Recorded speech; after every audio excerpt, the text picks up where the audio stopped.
Ready to make a real impact every day?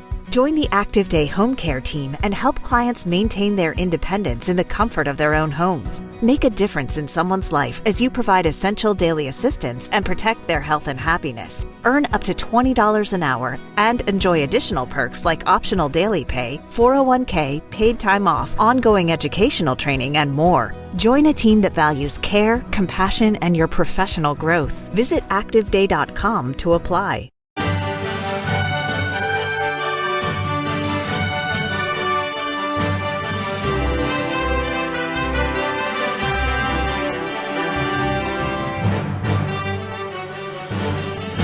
And welcome here on this Sunday afternoon. It is June 15th, 2025 at 1:02 p.m. Central. That would be 2:02 Eastern Standard. Happy Father's Day to all the fathers. And it might be a good idea if I put on my microphone, Logan said. Happy Father's Day to all the fathers. As I said, we are live 1:03 p.m. Central, 2:03 Eastern Standard. I was going to take off Father's Day and spend time with the family. I'm still spending time with the family, just on the air. Logan is in the control room, and Melissa just brought me coffee, so we're good to go. We didn't really want to come on the air today, but the news warrants such a broadcast here. Tweet, text, email, Facebook, Getter, Truth, social, whatever it is you do, spread the word that we are live, that we're going to bring you an update. As the rockets have been raining down the last few minutes in Tel Aviv, particularly, we'll bring you footage and images of that. But it looks like the regime of Iran is on the verge of collapse. Some were saying this attack, Operation Standing Lion or Strong Lion, whatever it is they're calling it there in Israel, would go on for like 2 weeks. Some are saying they may be able to finish the regime off in a week. Now, there are also reports out there that President Trump is still asking Iran to come back to the table. I don't know. Why would you do that? Why not just go ahead and finish off the regime? Why would we want to ask people to, why would we want the mullahs to come to the table? Can I ask you that? Why? Why do we want the mullahs to come to the table at this point? Why not just finish them off? Let Israel finish them off. So that's a little disturbing to me. I don't know. I'm not sure what that is really all about, because I'm being told that all the countries that President Trump just came back with money in his pocket from secretly want Iran gone. They're tired of them too. So why the continued talk even today about going back to the table? There's also a word that President Trump does not want the elimination of the so-called supreme leader. I would ask again, why not? I don't know. I don't know the answer to these things. I can only guess, and we'll find out from our panel, Dr. Rob Lindstedt, who's live in Israel. Our reporter on the ground, Aaron Lavarco, live on the ground in Israel, of course, and Annie Cyrus, born and raised in Iran, an expert on Islam and Iran and the Middle Eastern region. They all join us now. Folks, welcome back. Thank you for being with us, all three of you, here on Sunday afternoon at 1:05 Central, 2:05 Eastern Standard as we're live. Thank you, Brennan.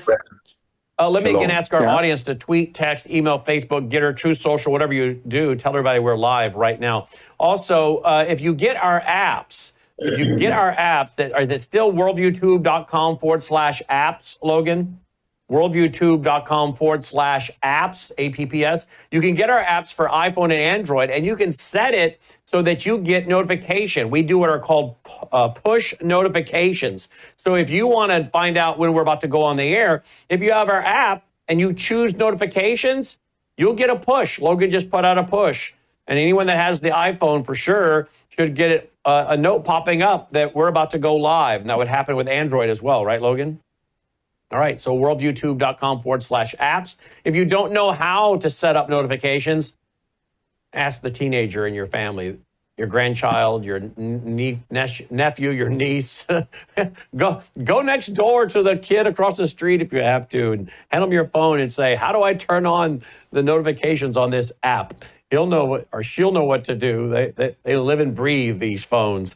So they are a kid at one of your church. You go to church or somewhere. Yeah, even a teenager or a college student that's stocking the shelves at Walmart or your grocery store will know how to tell you to turn these notifications on.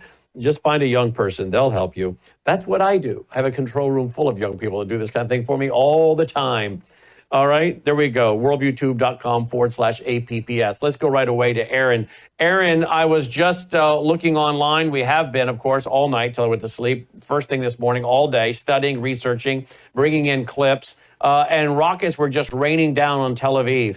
But yesterday, you guys took some direct hits from what looked like ballistic missiles, something the Iron Dome has a hard time keeping up with. We're hearing 14 confirmed dead, last I heard, 35 missing. What's the latest on the ground there in Israel? Yeah, hi, Brennan. That's correct. That's accurate. We are really struggling with the number of deaths, of casualties, almost 100 wounded.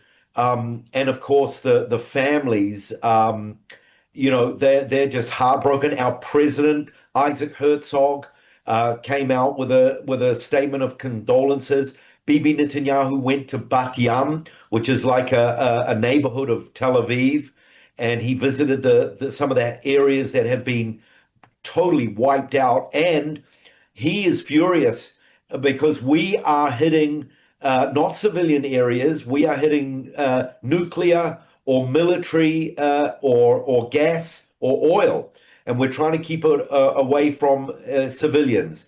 Whereas the Iranians are doing the exact opposite, along with the Houthis from Yemen.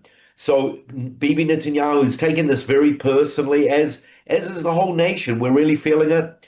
And we are hitting hard in retaliation. And of course, we don't know exactly the state of the wounded. As I said, up to 100. I've heard that some are in a serious condition, a lot in moderate to light. But we're feeling it. We've just come through the October the 7th war, and this, of course, is a part of it. But it's like to be hit so hard. But you know what? We are pounding Iran. We are making incredible inroads in ways that you would never imagine. To me, Brennan, the most spectacular thing I've read is that not only over the last months, but over the last years, we have been planning this. Just like the Pages story with Hezbollah, which apparently was 20 years in planning. So we've been planning this also for years. And one of the key ways we've been doing this is we've been dressing up as civilians and smuggling little pieces of this, little pieces of that through cars, through trucks, through bags, and we've been getting things in place. It's just amazing. This is another covert operation, and it looks like it is paying off big time. In fact, let's go to this picture here. This is what is supposed to be, I guess, a car bombing in Iran. What we're hearing is that, Annie, there may be folks on the ground. Maybe the resistance on the ground is now taking part in some of these bombings, these car bombings in Iran. What are you hearing about the resistance on the ground? Actually, the picture you're showing, Brannon, is in Tajrish, Tehran, and the fire flames you're seeing is a result of a bomb. And that's the area that they managed to kill the the chief of intelligence of Iran. So that specific one is not a car bomb, but there has been a series of car bombs and a smaller inside building bombs that some people started saying it's Mossad. My guess was, I don't think it is Mossad. I think it is the opposition inside Iran, basically trying to help Israel. And when you say opposition, you're talking about everyday freedom-loving Iranians, Persians that want to be out from underneath this regime. Exactly. Pretty much you can say the leaders of Mahsa Amini uprising are the ones that are coming out now, either coordinating protests. They are eliminating bigger numbers of protests because they don't want to get people killed through either attacks, bomb attacks, or the morality police, but they're also coordinating certain attacks. And as of right now, 16 Iranians, citizens inside Iran, have been arrested by IRGC for either accusations of collaborating and giving information to IDF, or posting on social media giving ideas to Israeli government, or cheering the war. So 16 people already arrested by IRGC. Let's go to Rob Lindstedt. We'll come back to Annie for more. Rob Lindstedt is in Israel. Rob, you're leading a tour group. He's from the United States, folks. He's out of Wichita, Kansas. He's been there some 70 times. He can't get a flight out of Tel Aviv right now. Airport is down, closed. When are you thinking your group will get out, and where is your group moved to now? Well, today we did cross the border from Israel into Jordan because we can get flights out of Amman. So that's what we're hoping to do. Some have already been canceled since we've made the switch over. Actually, it took us about 7 hours to cross the border. It should take 2 at the most, but so many people are leaving Israel, fleeing to Jordan. And tonight, just as I was sitting here, I dashed out because I could hear explosions with rockets going over the Dead Sea. We're close to the Dead Sea, although we're in Jordan, we're close to the Dead Sea. And of course, there's considerable excitement. Here's a huge difference between the situation here in Jordan and in Israel. In Israel, when we felt like there was a missile coming, or when the government knew a missile was coming, there's an alert that comes. And when that alert comes, we go to a bomb shelter in the hotel. Every hotel has bomb shelters. Here, we've been told there's no bomb shelter, but they've asked us now to stay in place in a room. And that video right there is in Jordan, I'm being told, right there. The one next to you on the screen, Dr. Rob. Okay. They're being intercepted in Jordan. Yeah, well, I'm glad they're being intercepted. I want to keep that airport open. We're anxious to get home. Aaron mentioned something else that I want to touch on as well, and that's fatigue. You know, we've only been here a week or two when it's really been intense, or let's say a week, very intense. And so your rest is interrupted. We had 3 times in 1 hour we went down to the bomb shelter, and I think a total of 5 times in a 3 or 4 hour time. By the time you do that, you can see how it would be fatigue on those, especially young children and mothers. There was no school for a couple of days when we were there. There was businesses were closed. Matter of fact, the hotel that I was in when we left, they've closed down for the next 2.5 months because all the tour groups and tours coming normally that would be here this time of the year, they've canceled. So this is having a tremendous strain on people just in terms of their daily life, the fatigue of every few hours running to a bomb shelter. Our guide who traveled with us to the border, turned around, went back to Israel. She's back in the bomb shelter right now. And so we've learned a little bit about war fatigue. I think that's important because, you see, we're so used to freedom that we forget what it's like. It's easy for us to say, okay, just live with things the way they are. They can't. They cannot live like this. We were talking to some who's grown men, their husbands, their grown children. They've been fighting since October the 7th, a year ago, 500 or 600 days, not a single day off. And so how do you continue to do that? I can see why they say, we can't wait any longer. We must put an end to the war. And as we're doing that, I think we have to look at the bigger backdrop. I think that's the immediate one. That's the close one. That's the one that I'm feeling tonight as I hope to put over half my group on planes to go to different parts to leave the war zone. It is a war zone. But I think the bigger thing is to say, okay, how does this fit in terms of Bible prophecy? How does it fit in terms of the overall support of America for Israel? Yeah, how does it? Well, how do you think so? Well, again, I see the alignment of nations as really important. I watch Iran, and Iran has been seriously hammered. But as I continue, and I went back and read Ezekiel 38 about 3 times today just to make sure I had it clearly in my mind. Every time I watch a news story, I want to put the Bible in my mind. I want to be a better student of the Bible than I am of the news, because the news changes every hour, but the Bible never changes. And so again, I see Russia leading the attack in the nations against Israel. And of all things, here's Russia posing as a host for these runaway Iranian leaders. Many of them have died, but those that haven't died, they're fleeing to Russia of all things. So Russia's getting a collection of Assads, runaway Iranians, and I really think that that's important. That Russia somehow or another becomes a driving force. I think the other thing I see is that I can just see the world saying, "Wow, Israel let up on Iran." They cannot let up on Iran. As long as there's breath there, as long as there's reactors there, as long as there's missiles flying, how do you say let up on them when literally they wanted to? I read an article. They want to send 1,000 missiles because they were hit so hard. They can only send 1 to 200 missiles. But in the meantime, they killed 10 people in Tel Aviv. They wounded 1 to 200 people. How can you say let up on them? And yet we're hearing today, Rob, and I'm going to get a response from all the members here, that Reuters is reporting that President Trump vetoed Israel's Israeli plan to kill Iran's supreme leader. This is what a U.S. official is saying. How is this playing in Israel right now, Aaron? Yeah, this has been a major article on the news, as well as Trump trying to wager some kind of mediator. He was talking with the leaders of Qatar and with and with Putin.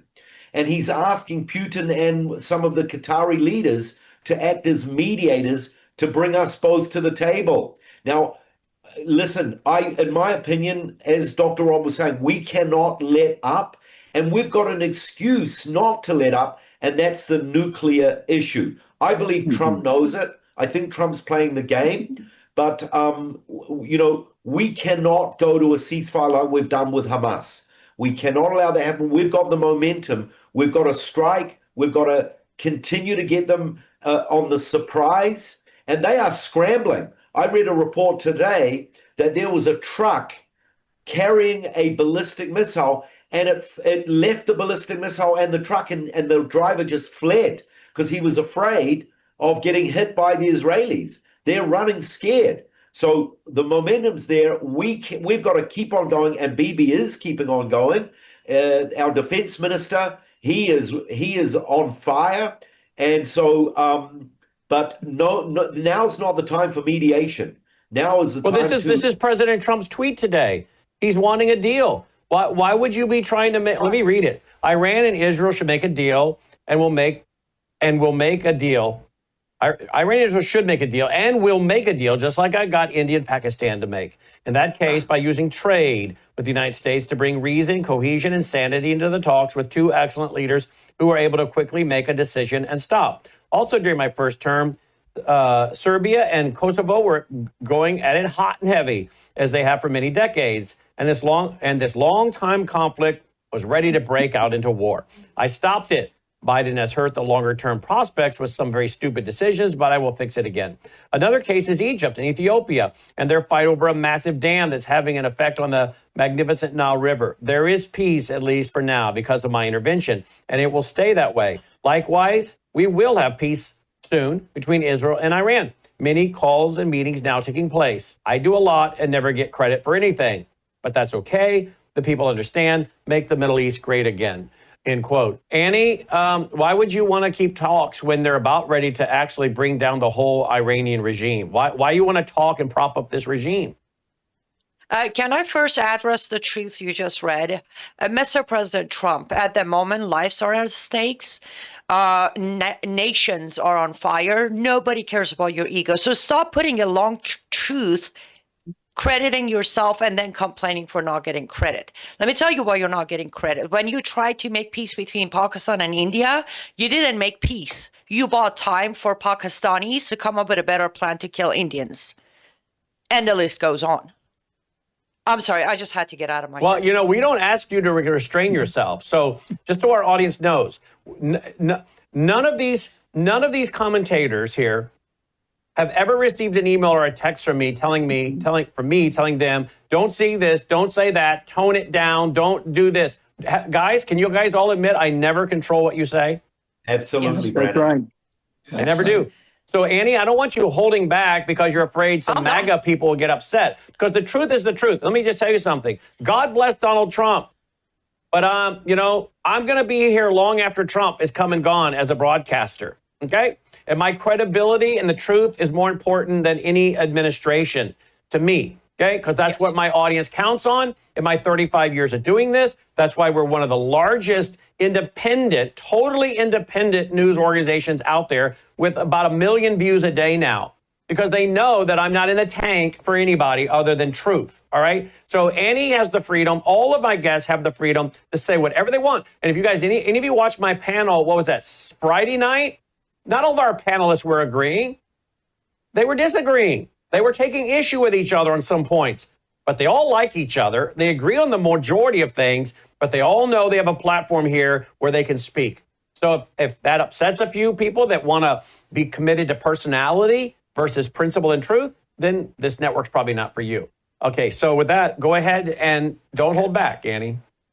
Thank you. So why would Trump want it? It's actually interesting because I'm actively working on a Substack right now because I think it's time for people to remember the truth and kind of eliminate the lies that's been fed for 46 years to them.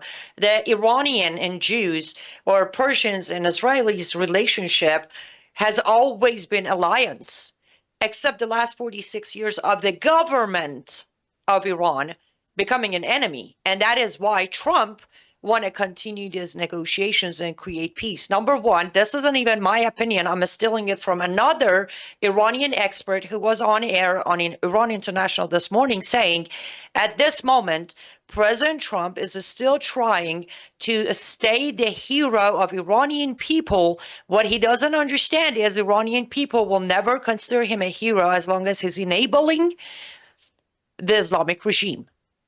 Now, I agree with him 100%, but just reading through the truth you just read, the reason Trump prefers to continue the negotiations, get in there and make some sort of peace deal or ceasefire between Iran and Israel, number one is his ego. So on the next truth, he can add this one to the list of, look what I did.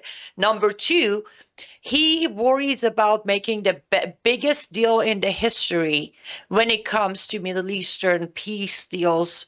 And that's all it matters to him. He doesn't care about people of Iran, regardless of what he said during his campaign to Iranian Americans. He doesn't care about Israeli people. And clearly, he also doesn't care about Lord, even though on his speech last night at the parade, he said, we always win, and I'm paraphrasing, we always win, America always wins, because we're always under the mercy of God Almighty. President Trump, this is about good versus evil. This is about group of people, mullahs, regime of Islamic Republic, trying to completely wipe the chosen people of Lord off the map. The fact that you even want to give them another minute, another tank of oxygen tells me what you said on your speech was nothing but a script, and you don't even believe in what you said. Aaron, I see you sitting there shaking your head yes while she's talking. Brandon, can I just say what an incredible analysis Annie just gave? Really, that was superb, absolutely correct, in depth, and seeing the bigger picture. Well done, Annie.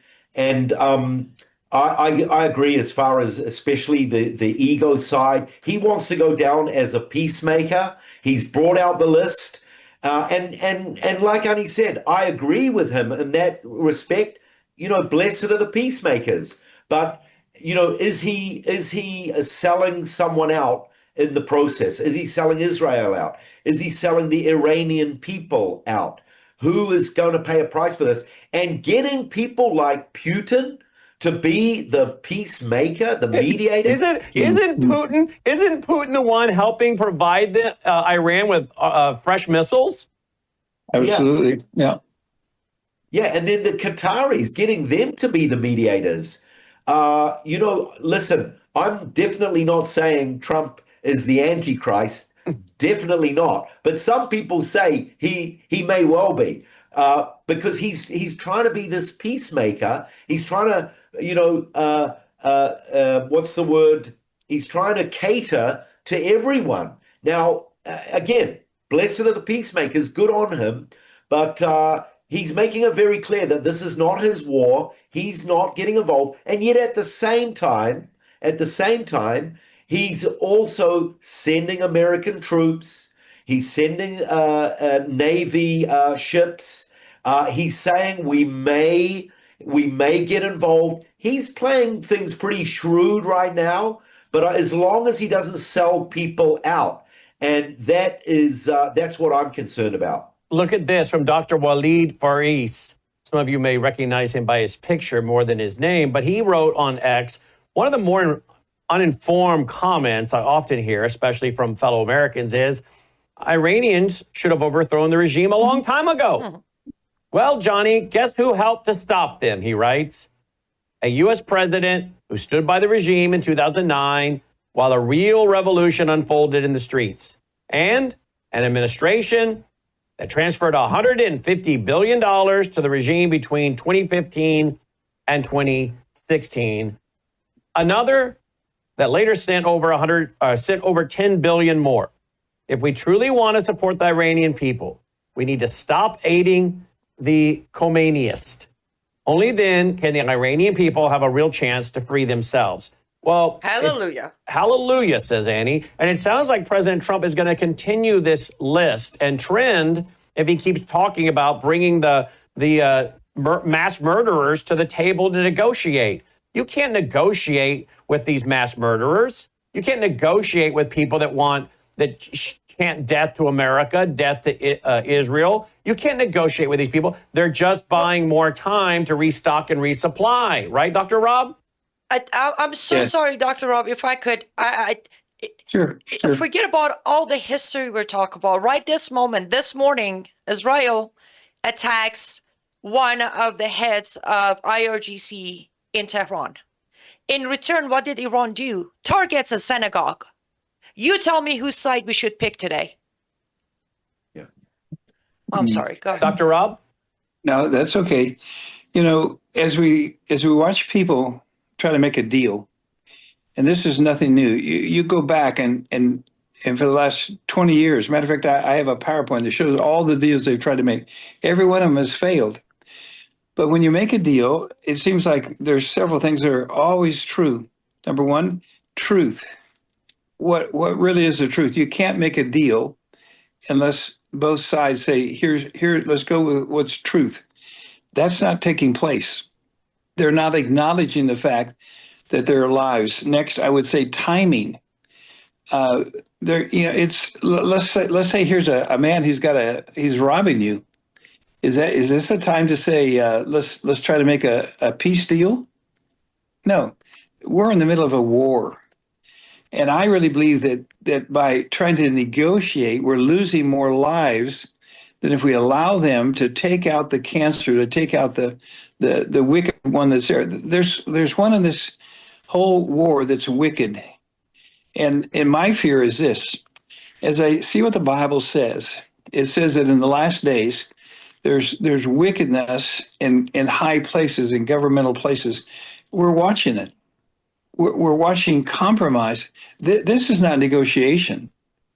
This is compromise. There's a big difference between negotiation and compromise, and we're compromising. What are we compromising on?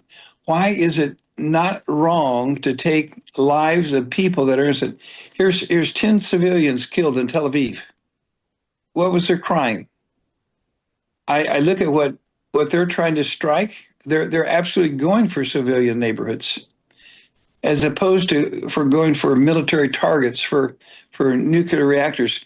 There's a complete difference between the objective of both these things. As long as there's no agreement on that, it's impossible to have a deal. This is not a real estate situation where we're making a money deal. This is a life situation. And this is a war situation. I really think he needs to have an advisor that is in tune with the Middle East. But I'm going to say this. We've heard the word Putin come up a number of times.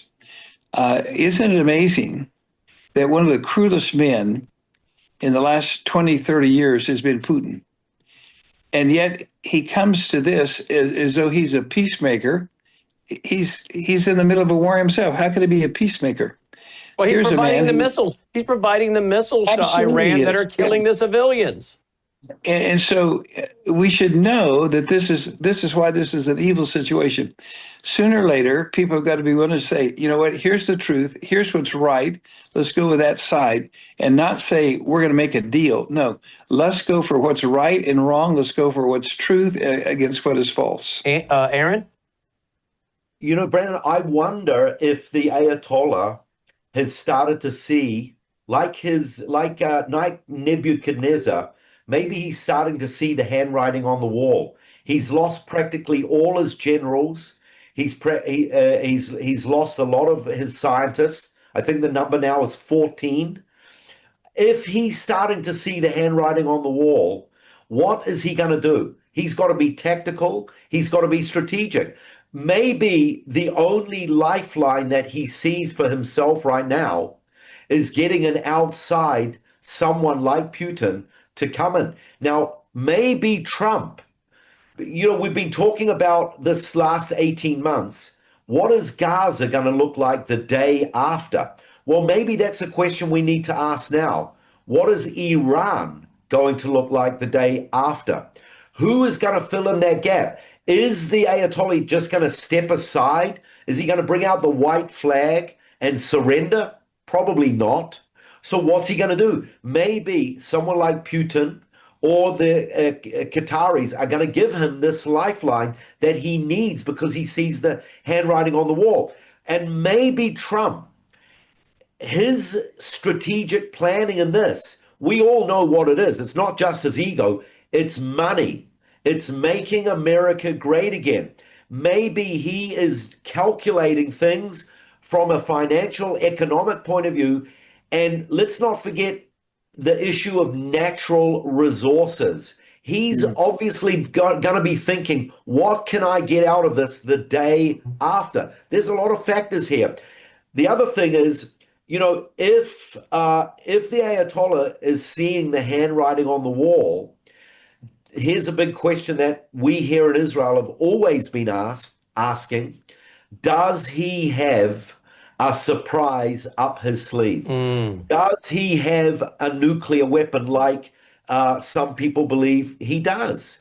Does he have chemical weapons? He keeps on threatening. He keeps on saying, all hell is going to break out on Israel. I just heard about a few hours ago, this war is probably going to take at least a few more weeks. Bibi said at the beginning it's going to take at least 2 weeks. Some of the analysts are saying it's going to take at least a few weeks. So lots of questions here. But there's strategies and there's tactics going on. But bringing Putin in and Trump allowing it, I guarantee he's got some motives in this. And I would say it's probably financial motives. Wow. Let's talk about the fact that Israel is flying so far now. Take a look at this map. You'll see bottom left, Israel, and they're flying all the way across Iraq, all the way over Tehran to the far side of Iran, striking Mashhad Airport. That is a massive way. So the airwaves are the skies are now clear pretty much over Iran. I have heard today, I can't confirm, but I've heard that Israel has not encountered any dogfights with Iranian Air Force. Is that true, Annie?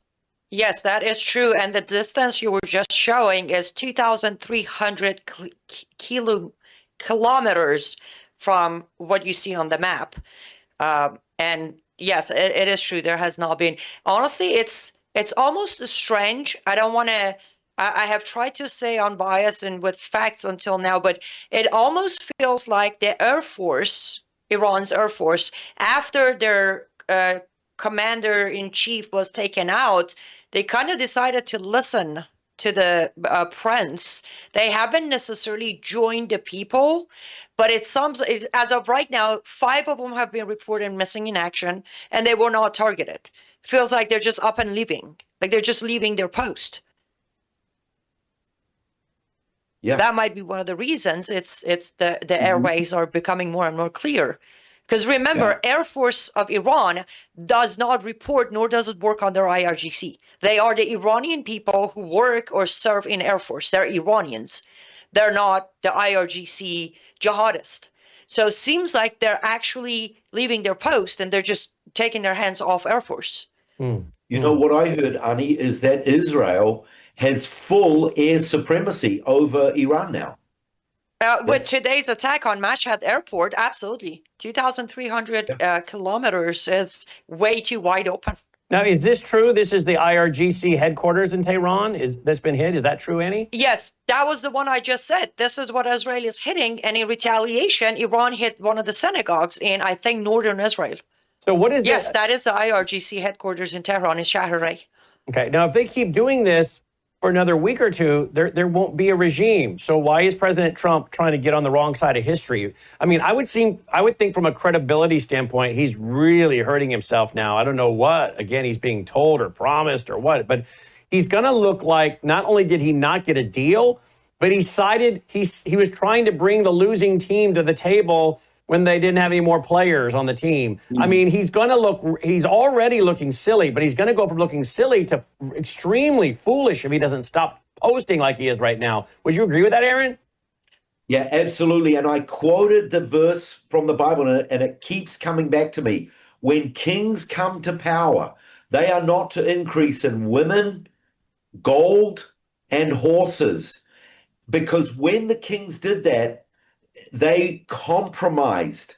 And I believe that there's a hook in Trump that somehow he wants to increase. He wants to, again, it's not just his ego. It's making America great again, which is great. I want to see America be great again. But he is obviously trying to make the deal. That's what he's good at. And he came away with $1 trillion from the Middle East. I tell you, I'm pretty sure he's got some deep motives there, and I think it's got dollar signs written all over it. And that's what I said before. The thing is, who is he going to sacrifice? Who's going to pay the price for that? This is unwise by the look of it. And of course, then we have to bring in the BRICS banking system: Brazil, Russia, India, China, South Africa. And all the other countries that are part of the BRICS banking system. Is there India, is there Saudi Arabia, United Arab Emirates? Is there something going on there with that BRICS banking system that he's trying to cut some kind of deal with them, and therefore he needs to have his foreign policy look a certain way, which I don't understand, because we're being told behind the scenes, not publicly, but behind the scenes, a lot of these countries are really happy with what Israel's doing because they're sick of Iran themselves. Aaron? Yeah, well, it could well be, Brandon. And let's not forget when when Trump first came to power 4 or 5 months ago, one of the first things he said is, we're going to take over Gaza. Gaza will be ours. And I've talked about this a number of times, that it's not just Gaza for Gaza's sake. He has David Ben-Gurion's vision, which of a port, putting that port through Gaza. Of the port, which Gaza is a port, but then stretching David Ben-Gurion's vision, which is called the Peace Corridor, which includes India, Saudi Arabia. It's connecting West and East, but it bypasses Russia. It bypasses China. So I wonder if he's putting his hand in too many little kitties here. He may be biting off more than he can chew. I don't know how strong his foreign policy wisdom is. Maybe this is where he needs a better team. I don't know. I don't know enough about that. But I will tell you one of the things that has me very concerned, and I want to hear from all of you on this. My concern is for either an actual attack in the country or a false flag attack. Again, I don't trust most of our deep state actors on a global scale, NATO and the rest of them, the CIA, segments, rogue segments, if you will, of the CIA per se. But something that because I think President Trump put out something yesterday or today, was it not, Annie, that if Iran strikes the U.S., if in any way they strike the U.S., we are going to come down on them so hard. Well, that's when I read that, I was like, well, there you go. Doesn't that push the deep state or deep state actors or proxies to carry out some kind of attack and blame it on Iran, even if it's not Iran, even if Iran's not in a position to even do anything right now, if they carry out some kind of attack and blame it on them in order to have the imagery they need of Americans dead, to get the will of the people to say, okay, now it's time to throw in on this. I'm very concerned about the media and the manipulation that goes on. But I want to show you this tweet by Sarah Adams. She had formerly been with the CIA, and she's out there talking a lot about the threat to our homeland and telling people they better be preparing for the threat to our homeland. She says, quote, "This was quite literally an al-Qaeda chemical lab that blew up inside one of their own camps. Our government can no longer deny the reality. Not only has al-Qaeda reconstituted its CBRN program, but chemical weapons are part of their upcoming plot against the U.S. homeland." So here's the real question. What's being done to prepare local communities for potential hazmat scenarios? Or are we going to wait for the sirens to start before taking this seriously? End quote. And that was also al-Qaeda likely accidentally blows up its own camp in Anino, wherever that is, that's Kandahar, Providence, Afghanistan, lest you now have proof the suicide vest work. At least you have that. So she's saying, are we going to wait? What about hazmat? Well, this audience knows we did a whole segment on biochemical warfare.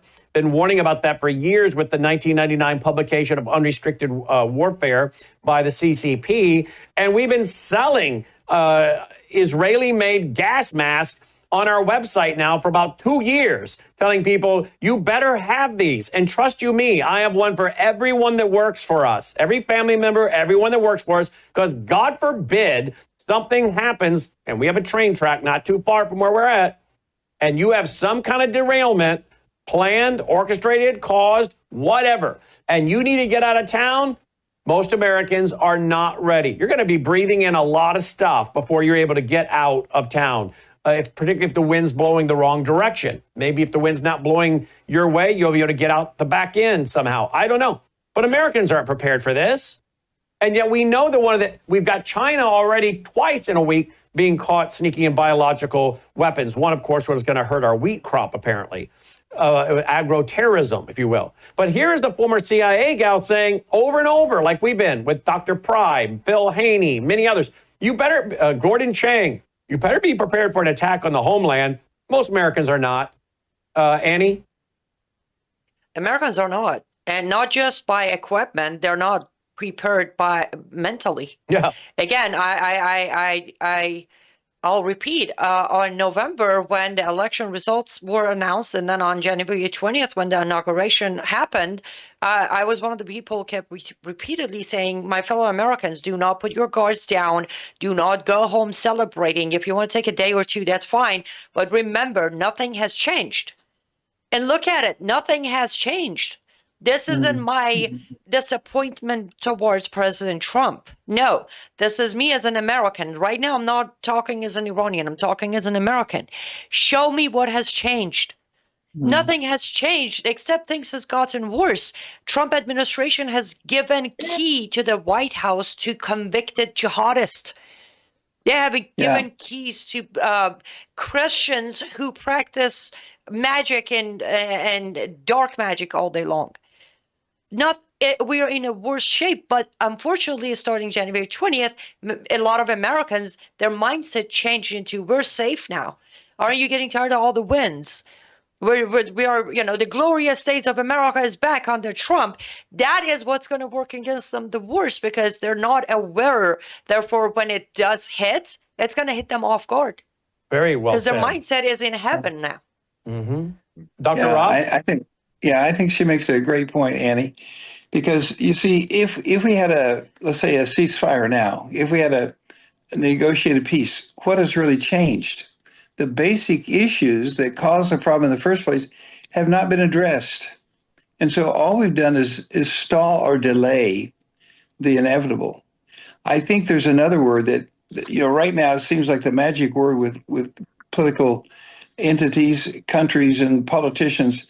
It's this idea of a ceasefire. Let's negotiate. Well, there's another word that I think is better, and that's the word surrender. Wouldn't it be better instead of negotiating a peace, let's have a surrender? because then we remove the corruption, we remove the evil. And so I want to start introducing the word of let's have a surrender. That way we can have a real start over instead of this negotiated peace that's only a compromise, and we haven't changed one basic thing. That's the thing that concerns me. So you're saying President Trump should be calling for Iran to surrender and then let Israel and others go in there and set up a temporary government? Absolutely. And let the people choose. That's exactly right. Yeah, let that regime surrender. That's a very good point, Aaron. President Trump's narrative should be, I think he just found some of his counselors right here if he wants to bring in a legitimate team that knows the landscape. He should stop talking about a deal and be calling for Iran to surrender, let America and Israel and others go in and help set up a temporary government for the people to vote in a new government. Absolutely, and hopefully people like the prince, others are called in to help with that process.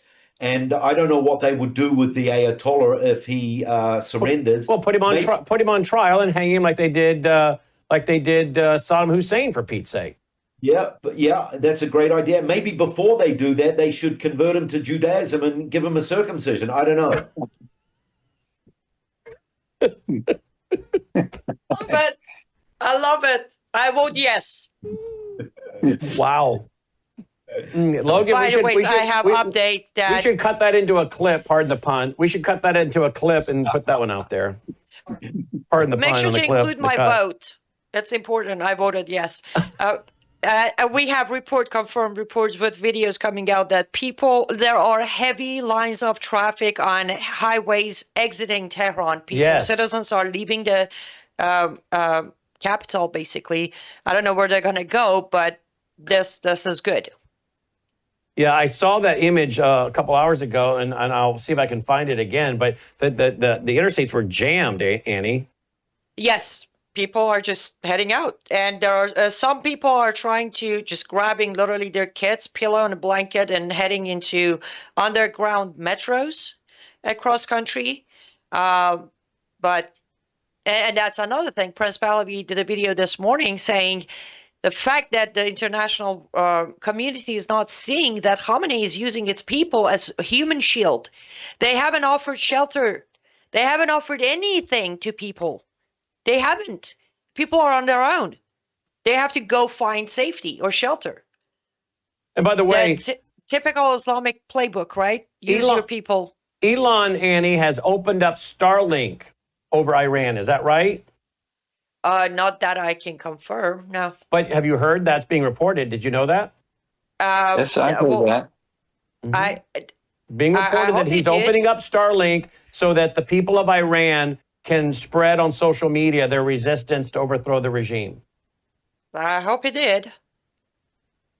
Actually, he did it during Masa Amini too, if I remember correctly. He did it during Masa Amini as well. So I would say most likely he has done it. We are also getting reports that there are, in southern Israel, officials now confirm that no physical injuries occurred from the last missile strike. Despite earlier reports, first responders treated several civilians suffering from acute anxiety, and police report only property damage at the site. So thankfully, that's good. I do have a video, however, that someone has posted out there on social media, and this is literally, folks, I'll play it, Iranians watching the bombing.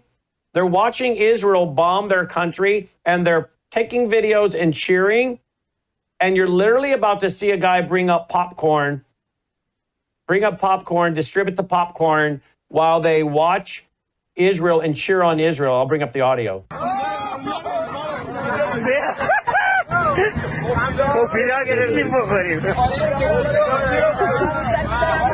Well, Brandon, these people have been waiting a long time for something like this to happen. Hey, we in Israel also have been waiting for this. And we're not quite as ecstatic as these people.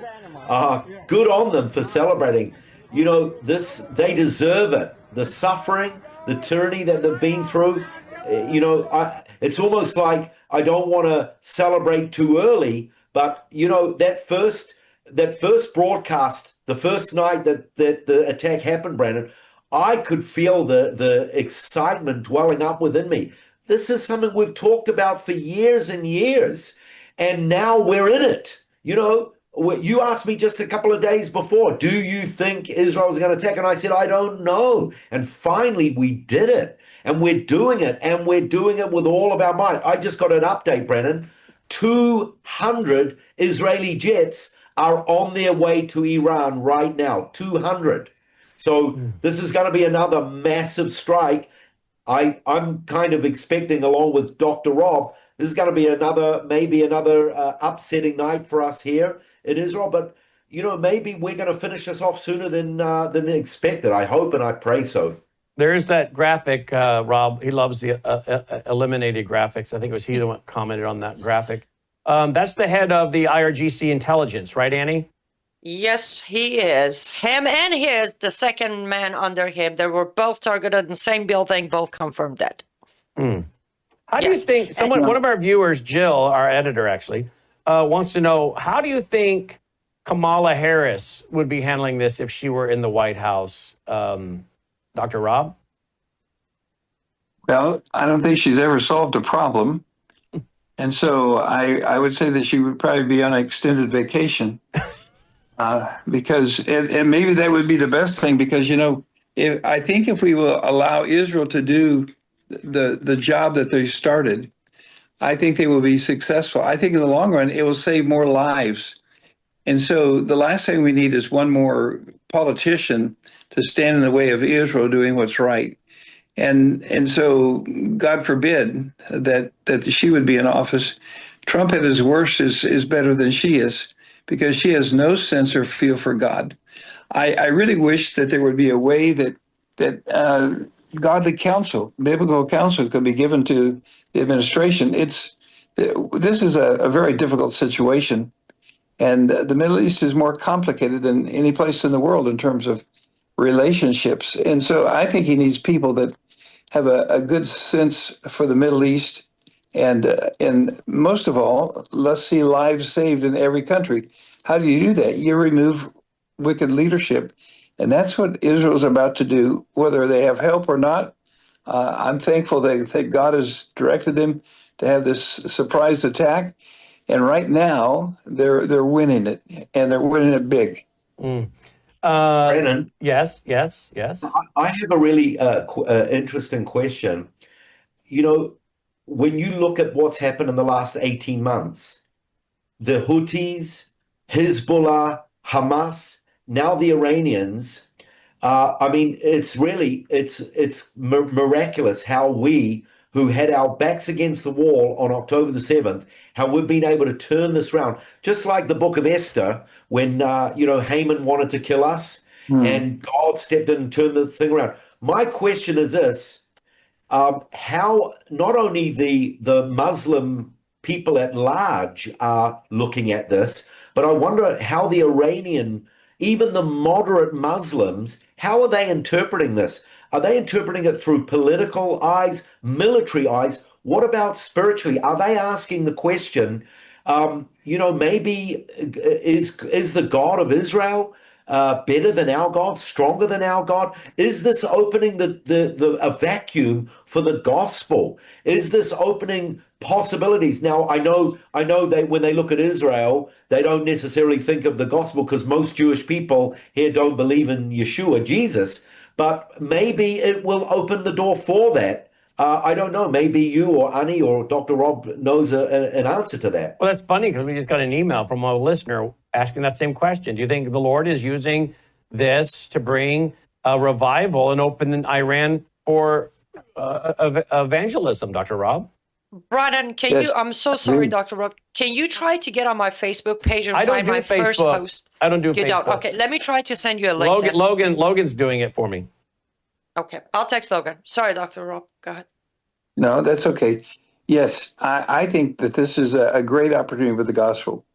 As we found ourselves in Israel and watching what was taking place, to the shock of the people there, even when we go in the bomb shelter, sometimes there would be singing, often we'd be reading, and so I think they saw that that in the midst of the dark moment, there was still hope. And that hope is because we know that God is going to prevail.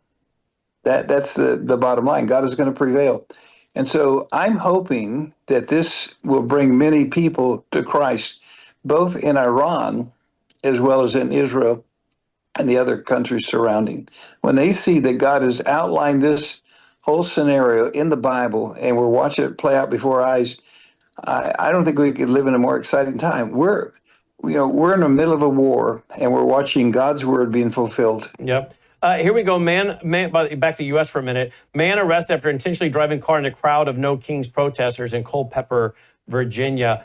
This is we have had some people getting shot in one location. Let's see, where is that? I had it up here. Here we go. Oh, this is an ICE facility in Portland where they were throwing rocks at the police officers, hurled smoke grenades, and launched fireworks. I had another feed here somewhere earlier today where it looks like some folks were shot.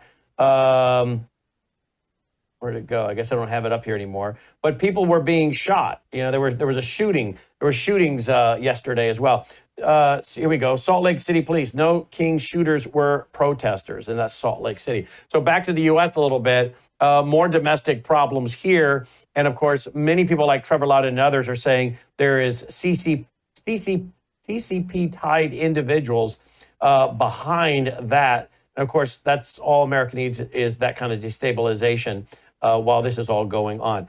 We are getting reports, Eddie, I don't know if this is true. You can tell me that this is people in Iran on the streets now and fighting even some of the police on the streets, that they're ready to get out on the streets. Is this true? This is not a recent video. Okay, this it's not from years ago. All right, well, that's why we always ask, because people recirculate garbage on the internet. Well, that's why we trust me, as soon as anything confirmed of people marching on the streets, I will make sure to announce it and send you lots of videos. But that was a few years ago, so that maybe it was important. Maybe it was we did play it. Is that one of the opportunities our government had to back these people and we pulled the rug out from This is underneath the Biden regime. This is Massa Amini time, 2022. So instead of helping them, September. we gave them billions. Yes, we did. And we told people to go home and be safe. That was part of our and if I could to answer your question, Aaron, since it's so interesting you asked, because this morning it was already in my head. Logan, if you could put that post up, I think the picture and the writing will answer your question. But there you go. This is what I believe is happening, Aaron, in Iran. I mean, Lord has been working through people of Iran for many years. Like the number of Iranians coming to Christ, it's there. We've never heard such a thing in the entire history of Persia, and we're talking about 2,700 years. And I do believe what is happening right now is God's last push for Iranians to stop and realize that they need to turn this country into a Judeo-Christian country. I'm not necessarily saying a Christian government, but this is my vision this morning. This is what I saw for the very near future of Iran. Let's go to Logan. Logan has video footage of the synagogue that was hit by a missile coming in from Iran. There you go. As of right now, the reports are saying, thankfully, there were only 4 minor injuries, and that's it. But you see, this is what evil looks like, Brannon. You target synagogues, and you claim this is about politics. No, this is all about Islam. Fight all Jews, right? Until the stones will tell you, oh, Muslim, there's a Jew hiding behind me, come and kill it. This is what they believe in. President Trump. Where is the international community or the United Nations? This is kind of a sarcastic question.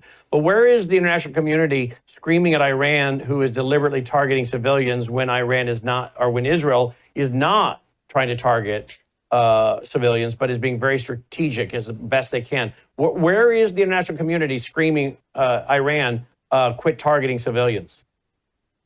Well, I think that's why your channel is important, because you watch the other news outlets, and I do watch some of them, and they're not saying that. They're making every war the same, and there's a world of difference. You can't tell me that when Israel goes out of the way to avoid casualty among civilians, and then Iran's main source of hit back has been civilian neighborhoods in Tel Aviv. That just points the very heart of the matter. That's why it's so different. And to negotiate with these people, it's impossible. Annie, we're hearing that some folks in Iran, some forces inside, I don't know if it's civilians, if it's Mossad, who it is, but they have hit some of the critical infrastructure in that country, and that there is massive flooding in some of the streets. Yes, there is major flooding in Tajrish in Tehran. There's major flooding being reported in Zanjan, another province that does have major what do we call? What did you just call them? I'm sorry. Infrastructure. Thank you. And then also there's flooding reported in Bandar Abbas, which they hit the oil refinery yesterday. So yes, I can certainly confirm that. Now, there is no confirmation as to if it was hit from the Israeli bombs or it is another act of the opposition who are also doing the car bombings. We don't have any confirmation on that. How much power is on in the nation of Iran? Tehran was pretty much 90% dark all night last night. There was about 10% of areas that did have lights. I know Karaj had pretty much, after they hit the telecommunication areas, pretty much 50% of Karaj lost power all night. And as of right now, I still don't have update them having their power back. I don't know about the rest of the country, unfortunately. Here is a great graphic to go to what I was saying a while ago. IDF's targets: military commanders, nuclear air defense systems, surface-to-air missiles, nuclear scientists. Iran's targets: homes, schools, civilians. There's the difference. Take a screenshot of that, folks. Take a screenshot of that and spread that around to your family and friends that want to bellyache about what Israel's doing versus Iran. Where is Tucker Carlson? Where is Candace Owens right now on this graphic alone, Dr. Rob? Well, this, to me, it shows a big difference between the mindset of the countries. Israel's mindset is very different. Iran's mindset is very different. And by the way, Russia has the same mindset of Iran. That's why they get along, because their mindset is the same. People are not important. Power is important. And so I think that graphic really, I think, summarizes what it is. And that's why I want to be on the side of what's right. In the long run, it's better to be on the side of what's right. Aaron, you have breaking news about the nuclear site, one of their sites and their centrifuges? Yeah. What we're just talking about, what they are hitting and what we are hitting, not only this report that just came through, and this is what it says: while we attacked, the centrifuges were spinning. When the centrifuges are hit while they are spinning, they break into 1,000 pieces. If the Iranians had known about it 10 minutes earlier, they would have shut them down. It's a world of difference. It was one of the most dramatic things. And that's what I wanted to say.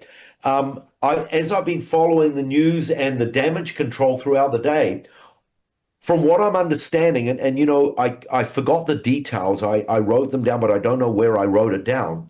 Apparently, one of the most important things in our attacks has been the main reason why we are attacking, and that's to go after the Iranian nuclear sites. And apparently, so far, we have been doing that with incredible success.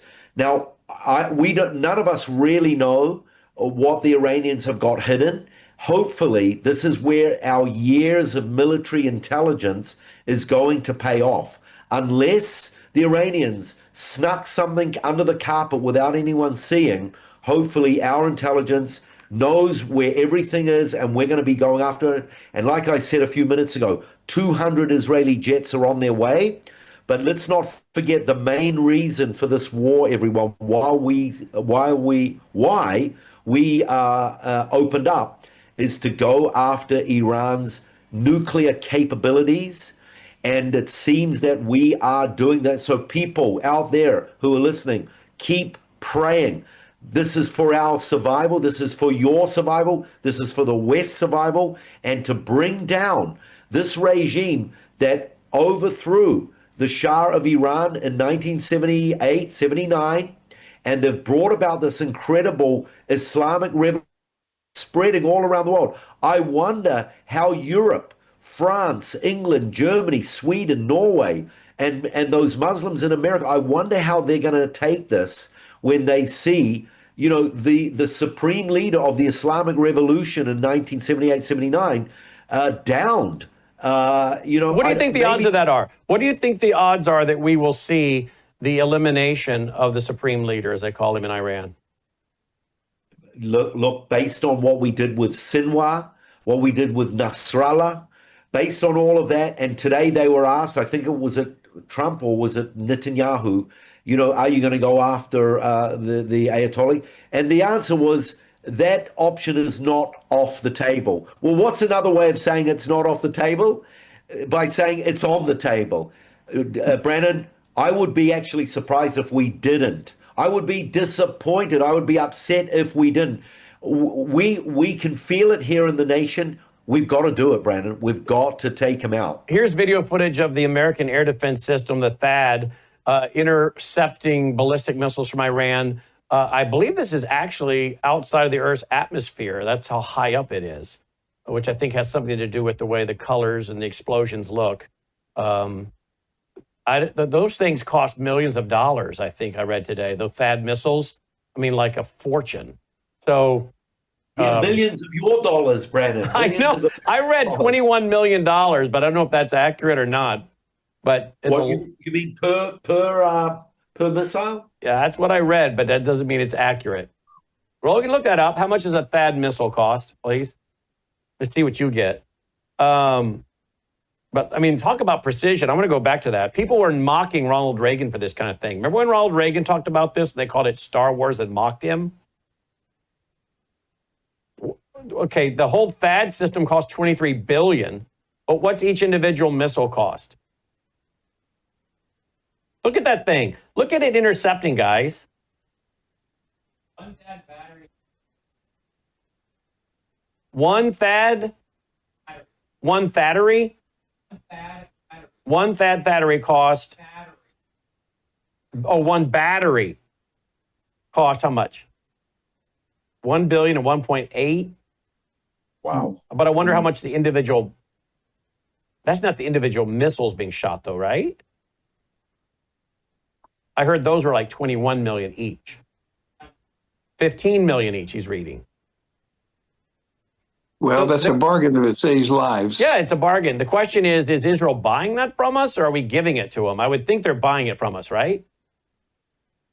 Yes, I believe that's correct. If not, then Trump is not very good at making deals. We're getting really screwed. I would think he ought to go ahead and be getting natural gas and oil and cherry tomatoes and flowers and fruit for the rest of our existence as a nation, right? Aaron?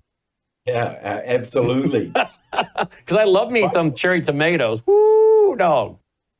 Yeah. By the way, I want us in on some of that oil you guys are going to find, as well as the treasures under the ground there, Solomon's Temple in what? Qumran. Qumran, Dr. Rob? Yeah, Qumran. Yes. Yeah. Qumran? Is that what it's called? I think that. Yes, it is Qumran, and the timing is always critical. And so this is a crazy time to be treasure hunting there. So there could be trillions of dollars under the ground there. Trillions. Yeah, there'll be more treasure hunters coming in, more nation treasure hunters coming in. If they would go after precious metals, you can imagine what this will attract among nations, according to Ezekiel 38 and 39. Brandon? Let me give you some more footage real quick, Aaron. Here is some more footage of the civilians being hit by these missiles there in Israel tonight, Aaron. Go ahead. Yes. That's in Israel, is it? Yep. Yeah. Well, that's probably either in Haifa or in down in the south. But I just got a report an hour ago saying thanks that the fact that everyone pretty much ran to their bomb shelters means that the casualties were almost zero this time. But I just got an update saying, and I'm not sure if this refers to earlier or right now, at least 5 key personnel in the Revolutionary Guards were killed in the Israeli attack on the Khoramabad missile sites. That's probably referring to before. But the other thing is, right now, as we're talking, in the heart of Tehran, the Iranians are chanting from their homes, "Death to the dictator, death to Khomeini." This is live right now.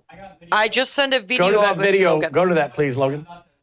Logan's about to load it. By the way, folks, let me just drop in here real quick if I can. Look, when we're off the air, we're still working. I was up till late grabbing a lot of videos and research and reading. Up early this morning, reading and grabbing a lot of this footage you're seeing. You guys cannot believe the amount of hours that we put into research and preparing videos and trying to get up on what's happening to bring you these reports live. We don't just roll in here with a suit on and start blabbing. Hours of preparation, hours of reading, hours of collecting videos. So again, it's Father's Day. I had every intention of being off. I'm sure Dr. Rob and Aaron, of course, they don't really have a day off. They're in Israel right now. They're running to bunkers back and forth. But we were going to be off today, folks. I'm not complaining. I'm just simply saying, if you appreciate what we're doing, we need your support. So we brought in some of the team today to produce this. So that's a budget that's being used today that we were not counting on. Money being spent today when everything should have been quiet and dark today. No money being spent other than on our streaming. So again, I think yesterday I saw $90 come in online. Are you serious, people? Are you serious? Are you serious? $90 I saw come in yesterday for the whole day. Really?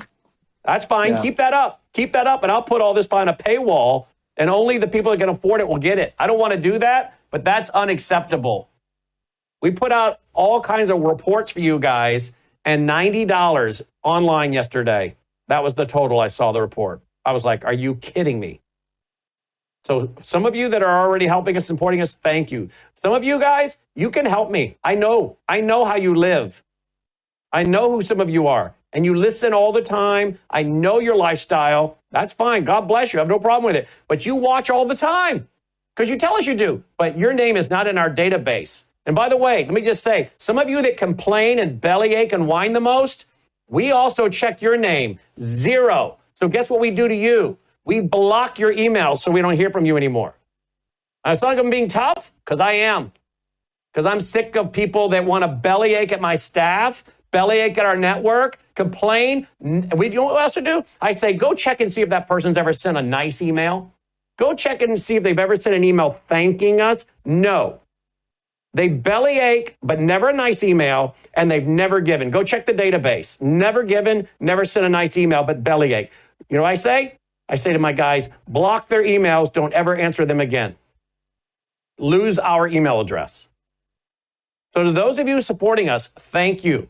To those who are not, keep it up. And this will all go behind a stream. It'll all go behind a paywall. And you can be in the dark like most other Americans. Worldviewfoundation.com, worldviewfoundation.com. And there's not just that way to support us. Thank you to all of you that go to Bella Grace. You can support us that way. That counts as support. Bella Grace, Numi, Gatatana, that all counts as support, by the way. So if you're like, well, I'd like to get something for my support. That's great. Wonderful. Go to worldviewtube.com/sponsors. That is another way to support us. And you're getting something. worldviewtube.com/sponsors. But I'll tell you what, the whole staff knows the name of a collection of people that send in emails bellyaching all the time. And it blows our mind as much as we do and give to people. And all they do is complain. Somebody sent an email last night. I thought you guys were going to carry the parade. We're all missing out. I'm like, sweetheart, that parade is being carried everywhere. And I watched like 10 minutes of it, was bored out of my mind when I got off the air. Okay? Really? We were on with a panel last night giving you great information, and someone's belly aching because we're not carrying the parade that's available at a million different places. But you're not going to get the panel I assembled last night anywhere but here. So to the complainers, knock it off. To the people supporting us, thank you very much. Let's go to that video, please, Logan. Bad dictator!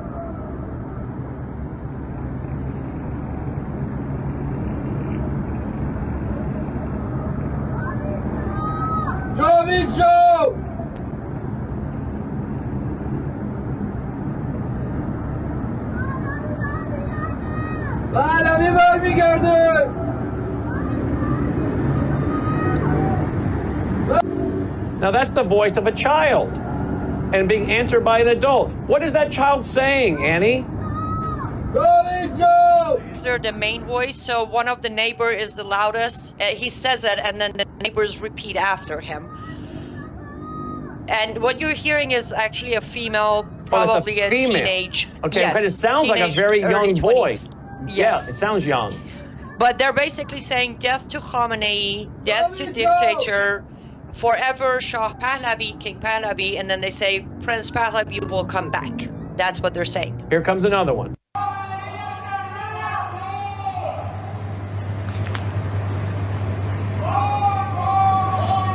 سعادت آباد 25 خرداد. That is in Saadat Abad, Tehran, last night, Iran time. Death to Khamenei, death to Islamic Republic. Wow.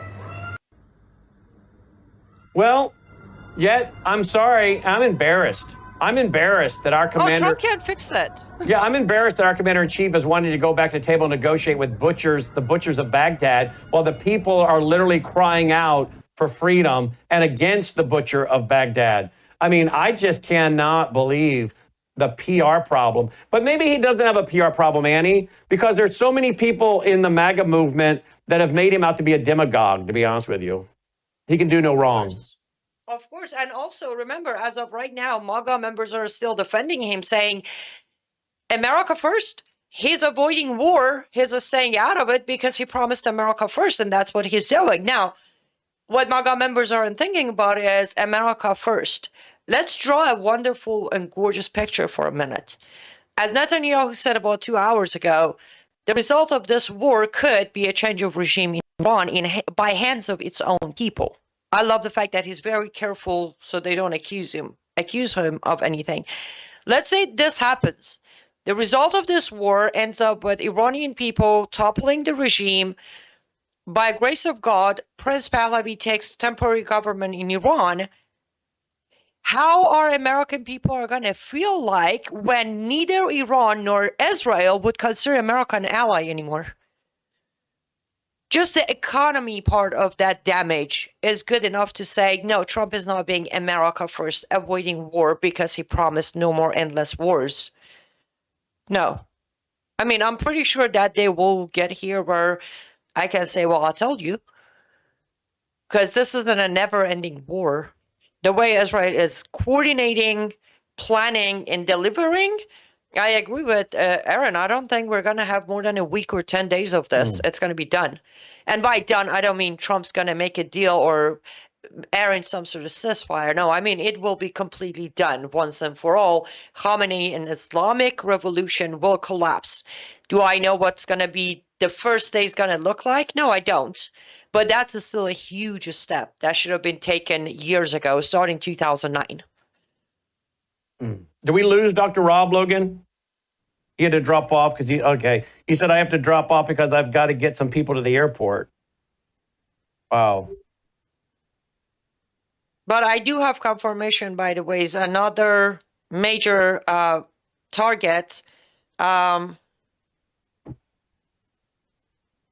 sorry. The latest attack by Israel actually took out the Iranian foreign ministry building in Tehran. Yes. All right, we're going to get ready to wrap so that people can go about their Father's Day. The latest, I guess, is Benjamin Netanyahu is saying that when it comes to assassinating Khomeini, we will do what is necessary, right? Yeah, that's what he's making very clear. But I did read today that Trump vetoed Israel's decision to do that. But that could be just a political statement, him saying that. Does that necessarily mean that he is handcuffing Israel and moving ahead with that? Not really. He can't. Is it wrong, Aaron, for us to ask our audience to pray that one of Iran's missiles would go astray by the breath of God and take out the Al-Aqsa Mosque? No, it's not wrong at all, Brandon. But the consequences would be amazing. So what would those consequences be? You'd get the Temple Mount faithful would be up there in a matter of seconds with their hammers and nails putting together an altar and the foundations for the temple. You can guarantee it. So let's all pray, if God's will, that one of these missiles by Iran takes out the Al-Aqsa Mosque. Let's pray for that. If that's God's will, let's pray for that. You know, where I got that idea actually was from the late, great Dr. Jimmy DeYoung. Dr. Jimmy DeYoung used to joke all the time, maybe one way this will be solved is one of these missiles will go astray and take it out. And I just kind of brought back to my memory him joking about that so many times. And wouldn't that just be sweet irony and justice, Aaron? It would. It would be, and I think it would be just amazing, almost like a sign. You know, it would definitely be, it would create an opportunity, that's for sure. Brandon, if I could, yes. I guess breaking. Iran's, well, I should say IRGC's general just put a statement out on TV. Yeah, and he said Iran may be forced to take actions that could destabilize the entire region. Mohsen Rezai, the IRGC general commander, just said that. He said the war could continue for weeks and urged citizens to inspect their rooftops for possible Israeli micro-aerial vehicles. So I don't know if I should translate this, that they might actually go for a nuke or not, but I just wanted to say this is the latest statement that was just released. Why would you think that might be what they're saying? We might have to cross our own red lines. That I can't see Islamic Republic of Iran or IRGC having any red lines except nuking Israel. That's the only red line they don't want to cross. They'll prefer to wipe Israel off without the nuke. Because remember, it's the Holy Land. They're not supposed to chemically destroy it. So that's from the we might have to cross our own red lines sentence. That's what it tells me. Because there is no other red line when it comes to Israel and the land of Israel with IRGC. Let's get ready to wrap. What do you think the next couple days brings, Aaron? I think maybe the question is, what's the next couple of hours going to bring? Because yes. With 200 Israeli jets on the way, anything can happen. But if you're sending 200 jets, Brandon, I mean, I don't know enough about strategies and tactical things, but they're obviously going to be doing some pounding tonight. So I really don't know how to answer that question. Speaking of jets, does this look like a Israeli female fighter pilot? Yeah, it does, actually. Yeah, it does. That's what we're being told, that's one of the Lioness returning back onto the ground. Good for her. God bless her. Yeah, good for her. Yeah. Amen. Annie, what do you think? You think the Khomeini lasts the week? Khomeini? Yeah, Khomeini. Khomeini will. Yes. Khomeini will. Okay, he'll will. last the week, huh? He will, and I'll tell you why. So, as of right now, reports, very reliable reports, Khomeini and both his sons have been moved to their underground bunker in Mashhad. That's, by the way, is the very first report you started this broadcast with, Brandon. The 2,300 kilometer of distance they shot. The name of the town was Mashhad. It's a strongly believed that's why they're trying to shoot there. They moved Khomeini and his sons to the farthest distance to Israel in an underground bunker. Now, how long they can last in that bunker, knowing that inside the country, the internal opposition can actually start marching on the streets and take over, and it is done. And then later they find him and his sons like they found Saddam Hussein. That's up to him. If he chooses to leave the bunker with his sons and try to either make from there making his way to Russia would be very impossible. By getting him farther from Israel, they also got him very farther from Russia as well. So that will be a challenge. Possibly making his way. He doesn't have any alliance with Taliban, so going to Afghanistan would be a bad idea. They trapped him. They were desperate enough, so desperate times make for desperate measures. They made a wrong move by moving him to Mashhad, so he's trapped there. But as I said, it could easily be a week. Does that mean he's going to continue being a supreme leader and lead and be the commander in chief? I don't think so. I also have very reliable sources telling me that IRGC did that on purpose. They got him out of the way by putting him in those bunkers. IRGC is going to try to take command. And that's where you immediately hear the commander saying, we might cross our red lines. Khamenei won't let that. I answered that on your show, I think last night too. I said they won't nuke Israel because Khamenei said build the nukes, but never use it on land of Israel because we are forbidden by Allah to chemically disturb the land, Holy Land. So maybe that's what it is. I think I just overwhelmed your audience with way too much information. What do you think of that? No, you're fine. They love it. What do you think of that, Aaron? Yeah, I mean, if that is true, that is quite striking, really.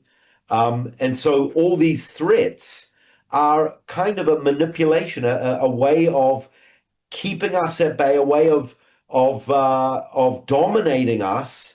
But that's a very theological big issue. On one hand, it weakens them. On the other hand, it still doesn't take away the threats that they continue to throw at us. But we're dealing with that now. We are dealing with that. Absolutely. And also, Aaron, the manipulation is also for the people. I think what the IRGC says, again, I went over this very briefly yesterday. They're thinking the chance are death to Khamenei. If we get him out of the way in a bunker somewhere where he has no power, we can tell people, hey, calm down. He's not even making any calls. He's nowhere to be found, to buy time from the people of Iran itself. Because the very first thing that's going to happen, without a doubt, it already happened yesterday. The Islamic Supreme Leader formatting collapsed. It's over. So IRGC needs to reformat. So they're trying to manipulate both Israel and people of Iran by saying there is no Supreme Leader. Let's say we're reformatting the whole regime. There's all over. Let us defend you. Take the enemy out, and then we will sit down and talk about a new government. Yeah. Exciting days. Let me ask you both in closing. Do you believe President Trump understands, first of all, what percentage of Americans are frustrated? While we appreciate so much of what President Trump has done, what President Trump is trying to do, and I don't want to overshadow any of that. I really appreciate a lot of what he has done, what he's trying to do. But do you think that what percentage of Americans understand that it's not appropriate to be talking about coming back to the table with these butchers when Israel is on the verge of eliminating them and freeing the people? What percentage of Americans, and even maybe percentage of the MAGA crowd, get this, Annie? 10 to 15% of Americans, 0% of MAGA population understand. They're that what? They're that. I mean, I can't, bad comparison probably, but I mean, how many Muslims are going to stop a jihadi from blowing itself up? A cult is a cult, and the cult rules are the cult rules, and the cult leader is a cult leader. It might have different names and rules and regulations and level of violence versus peace, but MAGA has turned into a full-on cult. Trump can do no wrong, and MAGA members will support him to death. So they're not going to acknowledge or understand or comprehend what he's doing is putting us in a very weak position. Well, I pray that's not the case. I pray that many in the MAGA crowd say, hey, we appreciate, like I do, we appreciate Donald Trump when he gets it right. But like I said, when he won, when he gets it right, we're going to tell you, thank you, Mr. President, great job. And when he doesn't, we're going to say, hey, wait a minute, this is not acceptable. This is not what you should be doing.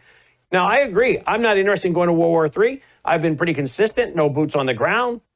I've been consistent with all that, right? There's the crowd saying, go in all the way, boots on the ground. The other crowd saying, stay out, do nothing. We've been consistent saying we're all for selling Israel everything they need, sell them everything they got. If we need to help them knock down some missiles, they're a rich nation. They can pay it, or they can run a tab, and they can work it off with, providing our country with different things. Technology, they got great technology. Intelligence, like great intelligence. We can work out deals, right? So give them what they need, sell it or put it on credit, but we don't need boots on the ground. I've been very consistent about that, right?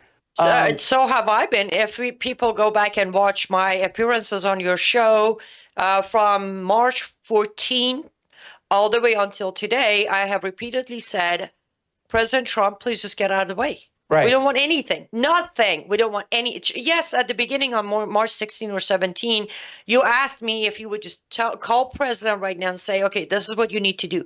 If you remember, I said step 1, get out of Israel's way, let them do what they need to do. Step 2, stop talking to the laws. Step 3, bring the prince in front of the fireplace. Bring the prince in front of the fireplace. Yeah. So what he's doing now, though. Steps. But what he's doing now is continuing to talk about going back to the table, which is making Israel look bad. That's part of my concern, too. It's making as though Israel somehow is doing something wrong. This would be like us fighting the CCP that's taken over Mexico, and we're fighting and about to take out the CCP in Mexico, and we've got the Prime Minister of Israel telling us, come back to the table to negotiate with the CCP and live in harmony next to each other. We're like, that's not possible. They've been killing us and raping our people, and they ran over into our country and raped a bunch of our folks and did whatnot, like an October 7th type event. And you eventually would say, the Prime Minister of Israel needs to be quiet. They're making us out to be bad people because we're trying to take care of the CCP that started all this. Well, that's how I feel that President Trump is making Israel look bad, like Israel's doing something wrong to finish off the mullahs when you're trying to call them back to the table. Is that a fair assessment, Aaron? No, I don't think people are seeing Israel in those eyes. In fact, in some ways, quite the opposite, because I don't really hear many people condemning Israel for attacking. No, I don't either. But if you're calling the mullahs to come back to the table, let's get a peace deal, don't you think that in the eyes of some, it's going to give the idea that Israel's gone too far? They did this with you on Gaza. You guys went too far. You've gone too far. You need to stop. Right. You need to stop. If this narrative continues, it's going to be, well, Israel went too far again. Yeah, people might interpret it that way, but they also might interpret it the other way, where they may say, he's just being a peacemaker. He's just trying to be a peacemaker. Give me that again, Logan. Do you have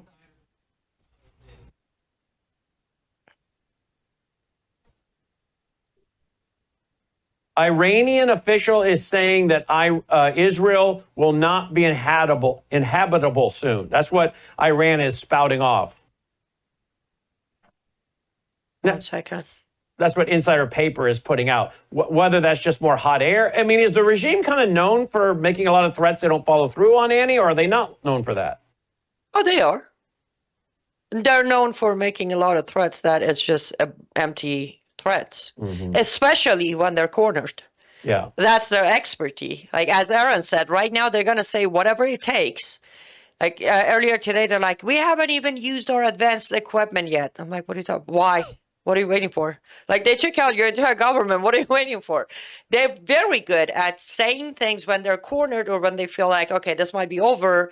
They come with a lot of bluff, a lot of it. All right. We're going to leave it there. We've been going for an hour and a half. We're going to leave it there for now. If we have to come back, we will. And we want to let folks know, lighttothenationsministry.com is Aaron, lighttothenationsministry.com, on the ground in Israel. Annie is liveuptofreedom.com, liveuptofreedom.com, and liveuptofreedom.substack.com. Annie, you also have an art store. We do art, right? Yes, I still do my art, and the art store is still up and running. All pieces are handmade by myself. All the material used are U.S. made, and you can check them out at lutfstudio.com. That's LUTF Studio. There's no S at the end, just a studio.com, and pick up as many pieces of arts as you want, which would be very helpful. As Brandon said, when we hop on and do these since Thursday night, bills pile up. Yep. Everybody's got to make a living. Live Up to Freedom. It's LUTFST. It's actually Studio. LUTF Studio. Live Up to Freedoms, what the acronym is. LUTFstudio.com. Handmade artwork by Annie Cyrus. Okay. Thank you, guys. Be safe, particularly you, Aaron. And let us know if there's any breaking news that we need to come back for. I will. Thanks, Brandon. Thanks, Annie. Thank you, Annie. Be safe, Aaron. Thank you. I hope the rest of you enjoy the rest of Father's Day. I'm going to go spend some time with Logan, Melissa, Dolly. And before we do, though, Melissa did bring me my energy drink, my Gatatana that I take every day. I give half a scoop to Dolly on her food every morning. It is loaded one scoop, and it's a teeny little scoop, 90 billion, the equivalent of 90 billion plant cells. They have the pet product that is amazing. This is what we give to Dolly. You can give it to your cats as well. There's a cat that had a tumor. They got it on Gatatana, and the tumor is gone. By the way, remember the guy that started this? They gave him a terminal diagnosis. He started eating the phytoplankton he was raising for shellfish, and he lived another 10 years, retired to Hawaii. Not making a claim. I'm just telling you what happened. So David Hunter, who was working with Tom Harper, said, I think we better produce this into a powder. And so they started producing this, and Gatatana was born. And you can get it at melissahousegpa.com. Highly recommend that you get a subscription so it shows up at the door. The other thing that I take each and every day, in addition to my Gatatana, is I also take my Bella Grace. That's melissahousebg.com. Powerful elixir. These are great ways to support us, and you get something in return, by the way. So I highly recommend that. If you go over to worldviewtube.com/sponsors, by the way, you're going to find out about the 3 things I do every day. Really 4. Think about it. I swish with the Numi. That's loaded with glutathione to detox your cells. I do the Bella Grace. I do the Gatatana, which I think we passed up here. Where'd it go? There it is. Now, the 4th thing I do every day is I drink this water. I drink this water from this water filter at worldviewwater.net, and I shower with it. My wife was watching me again today, get ready for TV, and she said, that thinning spot up there at the top of your head is almost completely covered. And I said, I think it's not just the glutathione, just the Bella Grace.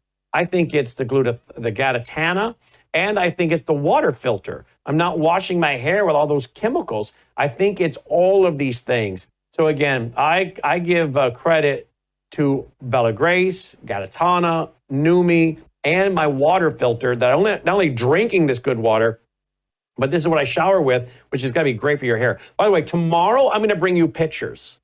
2 weeks ago tomorrow, Melissa clipped off some, what do you call them? Hydrangeas? She clipped off some of these hydrangeas. She loves those things. And put them in some of this filtered water. 2 weeks tomorrow is when that happened. They look just like the day she put them in there. She says normally within a couple of days they're turning and, they're dying. It'll be 2 weeks tomorrow, Monday. She put those hydrangeas in there, and they look like the day she put them in there 2 weeks ago. We've had another lady send us pictures of fresh flowers she had cut, put in this filtered water. Same thing happened. Now we've seen it for ourselves. So if that water is preserving those flowers for 2 weeks tomorrow, when it normally would be showing, signs of wilting and dying and death in a couple of days, what does that say about that water? And what does it say about it when we drink it or when I give it to my dog, Dolly, right? Worldviewwater.net, I highly recommend it because I'll tell you what you're not getting in that water because it's highly filtered. When you go to worldviewwater.net, you'll find out you're not putting ammonia in that water. It's out. Lead, copper, chlorine, arsenic, pesticides, all this stuff is out. No wonder the hydrangeas are lasting now 2 weeks in that water like the first day she cut them and put them in there. So I think it's the collection of the things that I'm doing, folks. And all of it is at worldviewtube.com/sponsors, worldviewtube.com/sponsors. Hey, what we've done the last few days is all posted now at worldviewtube.com. It's all posted up there for you to share with your friends. This will go up there pretty quick today, too, at worldviewtube.com. By the way, thank you to all of you that are supporting us. Because all of a sudden, after my little chastisement and encouragement and then appreciation for those that are, I'm seeing more support come in. So thank you to all of you that are supporting us and have been so faithfully for so long. And thank you to those that are now just starting to do so. We really do appreciate it. So we can keep the stream open and pushing it out, and that we have the budgets to be able to go live. Because again, today our budgets were supposed to be completely quiet, not having a control room budget being used at all. But a lot of times at night, too, we've been going a lot later, a lot longer, which means I'm chewing up budgets, paying guys in the control room. They should have clocked out and gone home, and I'm not paying them. So again, to be able to bring you programming like this and go later at night means I have to have the budget, because guess what? Every 2 weeks, these guys are handing me their time card. They're handing me their timesheet, and they're saying, these are my hours for the last 2 weeks. I'm like, holy cow, how did you work that many hours? Well, you remember all the special programming you did? Oh, yeah. So I don't want to have to cut out the special programming. I need to have the budget to say, yep, we're going late tonight. Oh, yep, we're going live on Saturday night or Saturday or Sunday night, or what we do already for our Bible study, or Sunday afternoon like we're doing now. Because we have the budget to pay the folks in the control room and to do it. So again, thank you for your support. Worldviewfoundation.com, worldviewfoundation.com. Now, don't forget, if you get our app at worldviewtube.com/apps, you'll get a push notification when we go live. So get our free apps for iPhone or Android. They're free. We spent thousands of dollars building those, and they're free. Free programming and free distribution platforms. Our free Roku channel, our free iPhone app, our free Android app, all of that, right? worldviewtube.com/apps to get the free apps and choose to get notifications. And that means that when Logan sends out a push notification, hey, we're going live, you'll get it and you'll know right away. So please do that and tell your family and friends about it, okay? And if you don't know how to turn on those notifications, some of you say, I already have the app. How do you do it? I don't know how you do it once you get the app downloaded. You should have that option. Go into your settings on your phone, go to notifications, scroll down till you see World YouTube, and you turn notifications on for World YouTube. There you go. That's how you do it. All right? So if you have the app already, go to your settings, go to notifications, scroll down the page till you see the app for World YouTube, and then choose turn on notifications for World YouTube. Then you'll get our push notifications, which really begs the question, Logan, do I even have my settings on for that? You said probably not. I'm going to go down there to notifications. I'm going to scroll down till I see World YouTube and do it myself. Scrolling. Logan, why am I not seeing World YouTube? Did I skip it? I don't see my own. Do you even have our app downloaded? Do I even have the app? I don't know. That's your job. Did you put it on my phone? You don't even have our app. I don't have the app. So he's going to get me the app. Well, that's why I couldn't find the notifications on there, right? So I'm about to get the app. Now, if you download it for the first time, it'll give you the option, right? You need my face? Is it even going to work? You need my password? I don't know that. That's probably somewhere in an underground bunker somewhere, hidden. They'll work by my face? Yeah. It's downloading now. Oh, look at that. Now, look. So now when you go to download it, it says, World YouTube, would you like to send you notifications? Say allow. Don't say don't allow. Say allow. So I'm going to hit allow. There we go. So now I'll get my own notifications, right, Logan? Say what? I'll get my own notifications when you push them out. All right, now if I were to go to settings again, let me go see if that worked. Go to settings, then go to notifications. Now scroll down and look for the World YouTube app. For those of you who already have it, want to turn it on. I'm going to go down there and see if I see World YouTube now in my app, in list of apps. Oh, there it is. And yep, I have sounds on. I have badges on. What's badges? That's what pops up is the badges. And I have both of them going green, which means I'm now getting them. So there we go. Didn't we learn a lot thanks to Logan tonight? Oh, so for all of you this afternoon. So for all of you that are trying to get the push notifications, if you have the app, that's how you do it. And if you don't get the app, spread the word about it. It's free. We spent several $1,000s building that app so you can get it on your phone. And it's shocking how many people watch us on their phones. Isn't it, Logan? The majority of you, Logan says, watch us on your phone. That in Roku. You would think it would be our website or, I don't know, I would think it would be the website, but I guess phone makes sense. Or does that include iPads, you think, Logan? Maybe. But the majority of people watching on Roku does not include iPads, he says. There's a separate counter for the iPads. I would think those would be very popular because they're so big. You just sit anywhere, watch. Right now, more people are watching on Windows. So you mean like the old Windows computers? Well, they don't have to be old, but to me they're old, but they're not old. He's a big Windows fan. I'm not a big Windows fan. I love my Macs. He loves Windows. But that's what you're working on in there right now, isn't it? So right now, Windows is beating Apple. Windows, then iOS, then what? Then Roku. And then Android. Huh. At this current moment. How he knows all that, where he gets all that from, I have no idea. But that's why we have a good team here, don't we? All right, there you go. There you go. WorldViewTube.com/apps. WorldViewTube.com/apps. All right, Logan, what are you making me for dinner? He has no idea. You're not making anything? What is your mother going to make? She's going to make me something, right? Because I haven't eaten today other than a bowl of yogurt and some blueberries. You heard broccoli salad. I love that. With some bacon in it. With the cheese one. The broccoli casserole with the cheese. Ooh, I like that. Oh, and the cheesy potatoes? Well, we're taking in a lot of cheese today, aren't we? I guess the folks in Wisconsin should be happy. Well, let's go do that. Let's go see what she's making. And I hope you have a great Father's Day. Now, we won't have our normal church service tonight because it's Father's Day. So let's play last week's for tonight. Logan, that sound good?